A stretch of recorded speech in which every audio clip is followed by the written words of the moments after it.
We have with us this morning Ms. Erin Wallace, Executive Vice President of Operations Integration for Disney Theme Parks. Thank you for being with us, Erin. Thank you. What are the characteristics of a great leader?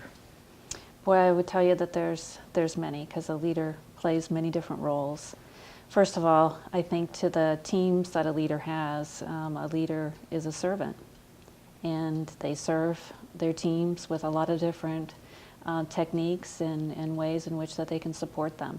They're kind, they're respectful, but in the same token, they're challenging, and they also have to press for accountability, be firm, and also, be able to make tough decisions. But a leader also has to manage the folks that they report to. And in that way, they also have to be a servant, because they have to be certainly timely, out and ahead for their leader to be prepared. They've got to be equipped so that that leader can be informed to make decisions too. But of all things, I think a leader, when managing their leader or helping to work with their leadership, they have to be steadfastly observant of hitting timelines and just making sure that they give good, strong support. What are the greatest challenges you have faced as a leader? Well, I've had to manage certain levels of crises down at Walt Disney World, and I think those have been very challenging. They've been also very rewarding. When you face a very big, large, what seems to be an insurmountable task, it's a privilege to be able to take everything that you've learned and try to apply it. But I would say as well, just on a day-to-day basis, I think there are challenges in having to manage egos, having to make sure that the right thing gets done, and that to me has been some of the most challenging times. How did your engineering education prepare you for leadership? Well, I got to tell you, I think first and foremost, because as an engineer, you are taught how to solve problems in a variety of different ways. You have this tool, kind of like a tool belt that you wear at all times, that you can pull out a variety of different tools to help solve problems. And that is so important. To me, that's why I think engineers are very successful in business. You just never know which tool it's going to be or what you're going to have to pull out. Now, in addition, you have just this incredible orientation around problem solving. Problems are there to be solved. You have a very proactive attitude that problems can be solved. And that is a very unique characteristic that engineers hone when they get that degree. What other methods of leadership development were important in your growth as a leader?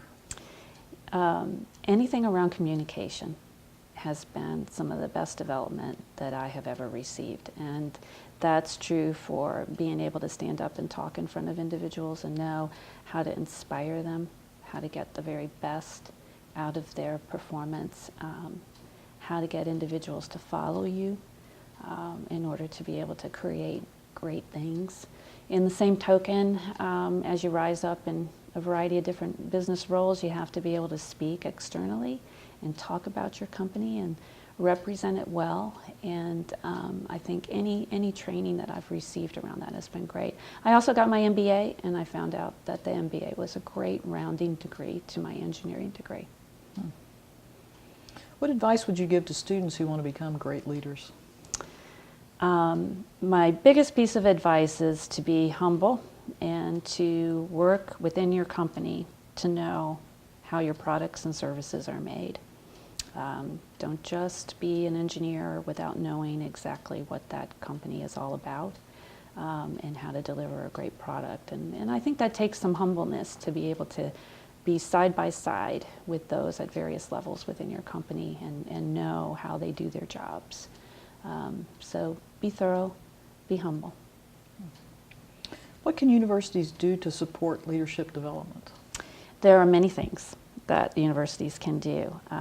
Their outreach programs are great, certificate programs, a variety of different symposiums, panels, things in which they bring industry leaders together with those at the university, and as well those bright young minds that can be there to offer their thoughts.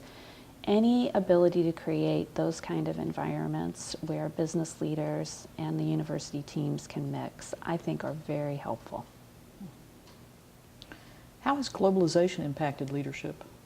In a huge way. My company, the Disney company, is a global company, and our theme parks and resorts operate in countries around the world. And I will tell you, leaders today in practically every American business, they have to be able to know the cultures that they are working in. They have to know how to be able to communicate and leverage those resources. Nowadays, it's a lot about collaboration, where the home-based teams, perhaps it's in America, have to be able to collaborate with these teams around the world. And it's taxing. It's difficult because you're on different time zones and you have different languages and cultures. Mm-hmm. But it is evolving to where that's going to be the normal state of business. So, the best thing is to embrace it and to realize that you're going to have a team without borders. What key events or people were instrumental in putting you on the path to leadership?